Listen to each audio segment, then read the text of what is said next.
नमस्कार दोस्तों, मैं रमेश विश्वकर्मा आपका स्वागत करता हूं आपके अपने YouTube चैनल LIC इंश्योर में। आज इस वीडियो में हम कंप्लीट रिव्यू करेंगे LIC के आए हुए नए टर्म इंश्योरेंस प्लान के बारे में। इस प्लान का नाम है जीवन किरण, जिसका प्लान नंबर है 870। इस प्लान में बीमा धारक को मैच्योरिटी पर परचेज प्राइस वापस मिल जाता है। यह LIC का एक non linked non participating saving life insurance plan है, जिसमें बीमा धारक को सेविंग के साथ साथ प्रोटेक्शन का बेनिफिट भी मिलता है। साथ ही यह प्लान बीमा धारक के अचानक मृत्यु होने पर परिवार को फाइनेंशियल सपोर्ट भी प्रोवाइड करता है। इस प्लान को LIC ने 27 जुलाई 2023 को मार्केट में सेलिंग के लिए लॉन्च किया है। अगर आप इस प्लान को लेने में इच्छुक हैं और तो आप LIC के वेबसाइट पर जाकर ऑनलाइन इसे परचेस कर सकते हैं या फिर ऑफलाइन किसी भी LIC एजेंट से संपर्क करके ले सकते हैं। इस प्लान को की फीचर से शॉर्ट में समझे तो बेनिफिट में बीमा धारक को लाइफ इंश्योरेंस का कवरेज मिलता है, उसकी मृत्यु हो जाती है तो नॉमिनी को फाइनेंशियल सपोर्ट मिलता है। अगर बीमा धारक पॉलिसी टर्म तक सरवाइव कर जाता है तो उसने जितने भी प्रीमियम का भुगतान किया है वो उसे वापस कर दिया जाएगा मैच्योरिटी पर। दूसरा है फ्लेक्सिबिलिटी। बीमा धारक को प्रीमियम पेमेंट करने का ऑप्शन चुनने का मौका मिलता है, जैसे कि सिंगल प्रीमियम या फिर रेगुलर प्रीमियम। वह अपने पॉलिसी टर्म का चुनाव खुद कर सकता है। साथ ही मिलने वाला मैच्योरिटी राशि या फिर डेथ बेनिफिट राशि को इंस्टॉलमेंट में भी लेने का वो ऑप्शन सेलेक्ट कर सकता है। अगर हम बात करें इस प्लान के हाई सम एश्योर्ड के बारे में तो LIC प्रीमियम पर अच्छा खासा रिबेट का बेनिफिट दे रही है, जिसे हम आगे वीडियो में देखेंगे। कैटेगरी की बात करें तो यहां पर दो कैटेगरी दी गई है। पहला है नॉन स्मोकर रेट और दूसरा है स्मोकर रेट। स्मोकर रेट का प्रीमियम नॉन स्मोकर रेट से ज्यादा होगा। LIC इस प्लान में एडिशनल राइडर चुनने का मौका भी दे रही है, जिसे हम आगे वीडियो में देखेंगे कि किस प्रीमियम पेमेंट ऑप्शन में कौन सा राइडर उपलब्ध है। तो दोस्तों, इस प्लान के की फीचर्स को हम डिटेल्स में देखेंगे कि सभी बेनिफिट किस प्रकार से मिलेंगे। लेकिन दोस्तों, वीडियो में आगे बढ़ने से पहले अगर आप भी इस चैनल के वीडियो पे नए हैं और लाइफ इंश्योरेंस, जनरल इंश्योरेंस के बारे में जानना चाहते हैं तो इस चैनल को जल्द से जल्द सब्सक्राइब कर ले। साथ ही बेल आइकन बटन के साथ ऑल ऑप्शन पर क्लिक कर दे, जिससे मेरे आने वाले हर वीडियो का नोटिफिकेशन आपको सबसे पहले मिले। तो चलिए स्टार्ट करते हैं इस वीडियो को प्लान के basic details, eligibility conditions and feature से। इस प्लान में LIC ने मिनिमम एज एंट्री 18 वर्ष कंप्लीटेड रखा हुआ है, तो मैक्सिमम एज एंट्री 65 वर्ष नजदीकी जन्मदिन है। इस प्लान में मिनिमम पॉलिसी टर्म 10 वर्ष है, तो मैक्सिमम पॉलिसी टर्म्स 40 वर्ष हैं, जिसके आधार पर इस प्लान की मिनिमम मैच्योरिटी एज 28 वर्ष होती है, तो मैक्सिमम मैच्योरिटी एज 80 वर्ष नजदीकी जन्मदिन है। इस प्लान में प्रीमियम का भुगतान आप दो तरीके से कर सकते हैं। पहला है रेगुलर प्रीमियम और दूसरा है single premium. Regular premium policy में पॉलिसी के टर्म तक प्रीमियम का भुगतान करना होगा और सिंगल प्रीमियम पॉलिसी में सिर्फ एक बार प्रीमियम का भुगतान करना होगा। अगर आप रेगुलर प्रीमियम पेमेंट का चुनाव करते हैं तो प्रीमियम का भुगतान दो मोड में कर सकते हैं। पहला है ईयरली और दूसरा है हाफ ईयरली। इस प्लान में LIC ने मिनिमम सम एश्योर्ड 15 लाख रुपए रखा है, तो मैक्सिमम बेसिक सम एश्योर्ड की कोई भी सीमा निर्धारित नहीं की है। आप यहां पर 15 लाख से ज्यादा और 37 लाख से कम की पॉलिसी लेना चाहते हैं तो 1 लाख से मल्टीपल करते हुए अपने मैक्सिमम बेसिक सम एश्योर्ड तक जा सकते हैं। यहां पर आप वीडियो पॉज करके देख भी सकते हैं कि कितने बेसिक सम एश्योर्ड रेंज में कितने सम एश्योर्ड से मल्टीपल करने पर आपको यहां पर वो अमाउंट मिलेगा। इस प्लान के रेगुलर प्रीमियम पॉलिसी में कम से कम 3,000 रुपए प्रीमियम का चुनाव आप कर सकते हैं, इससे कम का प्रीमियम अमाउंट नहीं होना चाहिए। और सिंगल प्रीमियम पॉलिसी में 30,000 रुपए कम से कम प्रीमियम आप यहां पर पे कर सकते हैं। इस प्लान में LIC सरेंडर फैसिलिटी का बेनिफिट भी दे रही है, लेकिन कम से कम 2 वर्ष का पूरा प्रीमियम भरा होना चाहिए। इस प्लान में पेड अप का बेनिफिट भी ले सकते हैं, जिसे आज तक LIC ने किसी भी टर्म इंश्योरेंस प्लान में नहीं दिया है। अगर पॉलिसी बंद हो जाती है तो फर्स्ट अनपेड प्रीमियम डेट से, यानी कि लास्ट प्रीमियम जो आपने भरा था उसके बाद से आने वाले 5 वर्ष से लेकर कभी भी अपनी बंद पॉलिसी को चालू करवा सकते हैं। इस प्लान के रेगुलर प्रीमियम पेमेंट में 30 दिन का ग्रेस पीरियड मिलता है। इस प्लान में असाइनमेंट और नॉमिनेशन का बेनिफिट भी उपलब्ध है। इनकम टैक्स की बात करें तो प्रीमियम पर अंडर सेक्शन 80C के तहत छूट मिलता है। तो मिलने वाले मैच्योरिटी और डेथ बेनिफिट में अंडर सेक्शन 1010D के तहत टैक्स फ्री अमाउंट मिलता है, जिस पर किसी भी प्रकार का टैक्स अमाउंट नहीं भरना होता है। दोस्तों, अगर हम इस प्लान के रिबेट की बात करें तो हाई सम एश्योर्ड के प्रीमियम पर कितना प्रतिशत रिबेट मिलता है, जैसे कि मैं यहाँ पे आपको एग्जांपल में समझा देता हूं। रेगुलर प्रीमियम की बात करूं तो 30 वर्ष की एज के लिए 1 करोड़ की पॉलिसी पर 24% का रिबेट मिलता है और सिंगल प्रीमियम पॉलिसी में 20% का रिबेट मिलता है। बाकी का आप वीडियो पॉज करके भी देख सकते हैं कितने एज और सम एश्योर्ड पर कितना रिबेट एलआईसी यहां पर दे रही है। दोस्तों, अगर इस प्लान में मिलने वाले एडिशनल राइडर की बात करें तो रेगुलर प्रीमियम पॉलिसी में 2 राइडर ऑप्शन मिलता है। पहला है accidental death and disability benefit rider और दूसरा है एक्सीडेंट बेनिफिट राइडर। लेकिन सिंगल प्रीमियम पॉलिसी में सिर्फ एक राइडर का ऑप्शन मिलता है, वो है accidental death and disability benefit rider. अगर आप इनमें से किसी भी राइडर का चयन करते हैं तो उस राइडर के लिए आपको अतिरिक्त प्रीमियम का भुगतान भी करना होगा। सेटलमेंट ऑप्शन, इसमें एलआईसी 2 सेटलमेंट ऑप्शन दे रही है। पहला है मैच्योरिटी बेनिफिट को आप इंस्टॉलमेंट में ले सकते हैं, वो भी सिर्फ 5 वर्ष के पीरियड के दौरान। दूसरा है डेथ बेनिफिट इन इंस्टॉलमेंट, जिसमें नॉमिनी को मिलने वाला अमाउंट उसको 5 वर्ष के इंस्टॉलमेंट पीरियड में लेना होगा। लेकिन इसके लिए बीमा धारक को पॉलिसी लेते वक्त यह बताना होगा एलआईसी को कि मेरे बाद नॉमिनी को जो भी क्लेम अमाउंट मिलेगा वो उसे इंस्टॉलमेंट पीरियड में दिया जाए। और यहां पर इससे कम का इंस्टॉलमेंट आप नहीं ले सकते हैं। मंथली 5,000, क्वार्टरली 15,000, हाफ ईयरली 25,000 और सालाना 50,000 रुपया, मतलब इससे कम का इंस्टॉलमेंट पीरियड नहीं होना चाहिए। तो दोस्तों, अभी तक हमने इस प्लान का introduction, eligibility conditions and features, rebate और एडिशनल राइडर कौन कौन से हैं उसके बारे में हमने देखा। अब हम बात करेंगे इस प्लान के मैच्योरिटी बेनिफिट के बारे में। मैच्योरिटी बेनिफिट में एलआईसी कहती है बीमा धारक ने पॉलिसी के टर्म तक जितने भी प्रीमियम का भुगतान किया है उसमें से एडिशनल राइडर का प्रीमियम या फिर कोई भी एक्स्ट्रा प्रीमियम है या फिर जो भी जीएसटी अमाउंट है उसे काट कर यानी कि डिडक्ट करके उसे पुनः वापस कर दिया जाएगा। तो मतलब हम यहां पर दोस्तों इसे ये मान लेते हैं कि मैच्योरिटी पर मिलने वाला अमाउंट आपका बेस प्रीमियम ही होगा, जिसे हम आगे एग्जांपल में देखेंगे।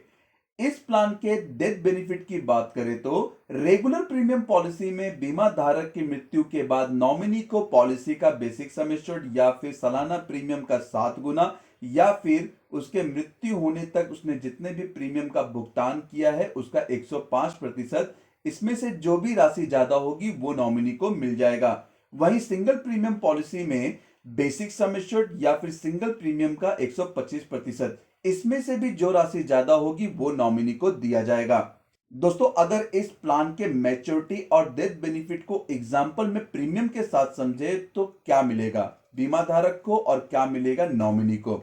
तो दोस्तों, मैंने यहां पर मैच्योरिटी बेनिफिट में नॉन स्मोकर कैटेगरी का एक ऑप्शन लिया हुआ है। मैंने यहां पर एक उम्र और सम एश्योर्ड लिया हुआ है। मान लीजिए एक व्यक्ति है जिसकी उम्र 35 वर्ष है, उसने सम एश्योर्ड 1 करोड़ की पॉलिसी ली है, साथ में accidental death and disability benefit rider का भी 1 करोड़ का सम एश्योर्ड चुन लिया है। पॉलिसी टर्म 40 वर्ष के लिए। अब एलआईसी यहां पर 2 तरह से प्रीमियम का भुगतान करने का ऑप्शन देती है। पहला है सिंगल प्रीमियम और दूसरा है रेगुलर प्रीमियम। उम्र 35 वर्ष में बीमा धारक की पॉलिसी चालू हो जाती है, जिसका पॉलिसी का मैच्योरिटी उसके 75 वर्ष में होगा। अगर बीमा धारक ने सिंगल प्रीमियम पेमेंट का चुनाव किया है तो उसे प्लान का बेसिक सम एश्योर्ड है उसका बेस प्रीमियम, राइडर प्रीमियम और इन दोनों प्रीमियम पर 4.5% जीएसटी लगेगा।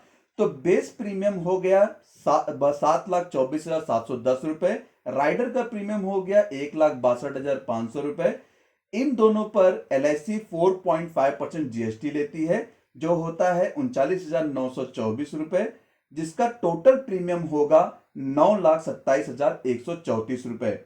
बीमा धारक को यह अमाउंट सिर्फ एक बार भरना है, वो भी पॉलिसी लेते वक्त। और अगर उसने रेगुलर प्रीमियम पॉलिसी में यह प्लान लिया है तो यहां पर सालाना प्रीमियम इस प्रकार होगा। बेस प्रीमियम हो गया 66,483 रुपए, राइडर प्रीमियम हो गया 10,000 रुपए, इन दोनों अमाउंट पर जीएसटी लगेगा पहले वर्ष का 4.5% जो होते हैं 3,442 रुपए। तो पॉलिसी लेते वक्त बीमा धारक को सालाना 79,995 रुपए का भुगतान करना होगा आने वाले 40 वर्ष तक।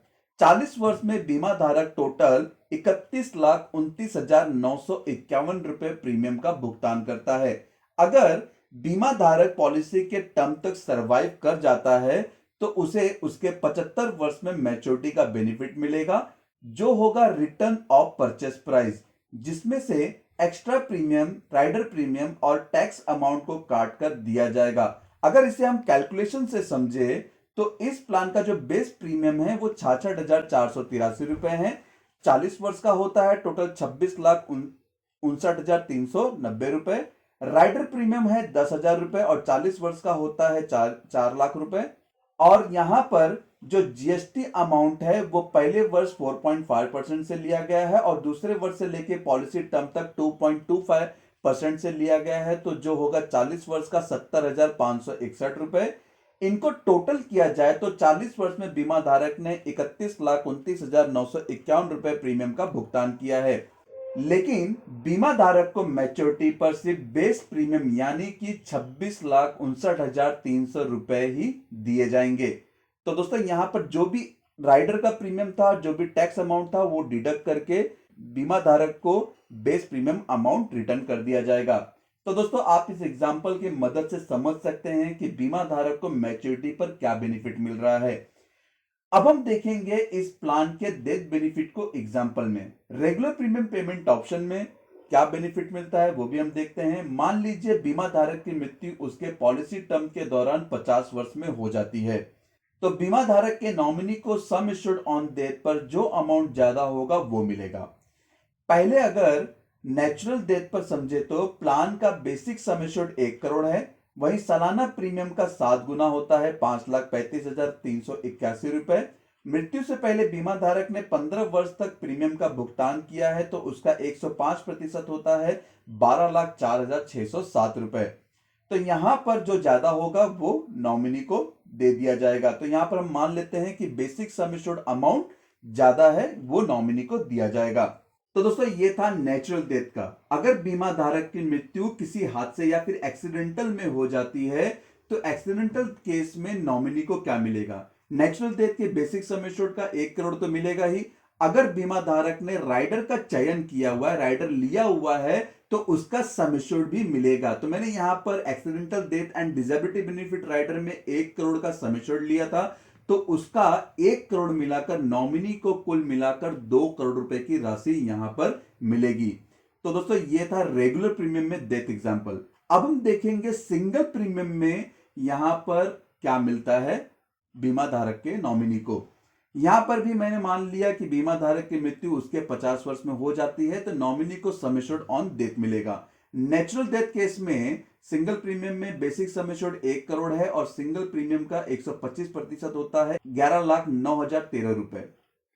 तो यहां पर नॉमिनी को 1 करोड़ की राशि दी जाएगी। इसी तरह से एक्सीडेंटल डेथ केस में वही बेनिफिट मिलेगा जो रेगुलर प्रीमियम पॉलिसी में मिलता है, जो होता है बेसिक सम एश्योर्ड 1 करोड़ रुपया, एक्सीडेंटल डेथ बेनिफिट राइडर का मिलता है 1 करोड़ रुपया, टोटल जो नॉमिनी को मिल रहा है वो 2 करोड़ रुपए की राशि मिल रही है। तो दोस्तों ये था इस प्लान का मैच्योरिटी एंड डेथ बेनिफिट का एग्जांपल।